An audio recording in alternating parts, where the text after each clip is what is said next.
বুড়িগঙ্গার তীরে এক টুকরো প্রশান্তির ঠিকানা। বুড়িগঙ্গা নদীর তীরে অবস্থিত খলমরা ঘাট ঢাকার কামরাঙ্গীরচর ও কেরানীগঞ্জের মধ্যে সংযোগ স্থাপনকারী একটি অত্যন্ত ব্যস্ত খেয়াঘাট। প্রতিদিন হাজারো মানুষ জীবিকার প্রয়োজনে কিংবা দৈনন্দিন যাতায়াতের জন্য এই ঘাট ব্যবহার করেন। মানুষের অবিরাম আনাগোনা, মাঝিদের ব্যস্ততা এবং নৌকার আসা যাওয়ায় সারাদিনই প্রাণচঞ্চল থাকে খলমরা ঘাট। তবে খলমরা ঘাট শুধু মানুষের চলাচলের স্থানই নয়, এটি প্রকৃতিপ্রেমীদের জন্য এক অনন্য আকর্ষণের কেন্দ্র।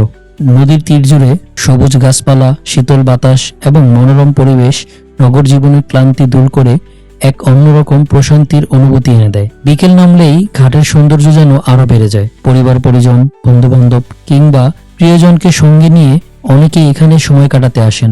বুড়িগঙ্গার বুকে মৃদু ঢেউয়ের দোলা, মাঝিদের দক্ষ হাতে বৈঠা নিয়ে নৌকা চালানোর দৃশ্য, নদীর উপর অস্তগামী সূর্যের অপরূপ আভা দর্শনার্থীদের মুগ্ধ করে। কোলাহলপূর্ণ রাজধানীর বুকে খলমরা ঘাট যেন এক টুকরো শান্তির ঠিকানা। এখানে এসে কিছুক্ষণ নদীর পাড়ে বসে থাকলেই মন ভরে যায় নির্মল বাতাস, প্রকৃতির সৌন্দর্য এবং নদীর স্নিগ্ধ আবহাওয়ায়। তাই যাতায়াতের কেন্দ্র হওয়ার পাশাপাশি খলমরা ঘাট আজ অনেক মানুষের কাছে অবসর কাটানোর একটি প্রিয় স্থান এবং প্রকৃতির সান্নিধ্যে কিছুটা স্বস্তি খুঁজে পাওয়ার এক অনন্য ঠিকানা।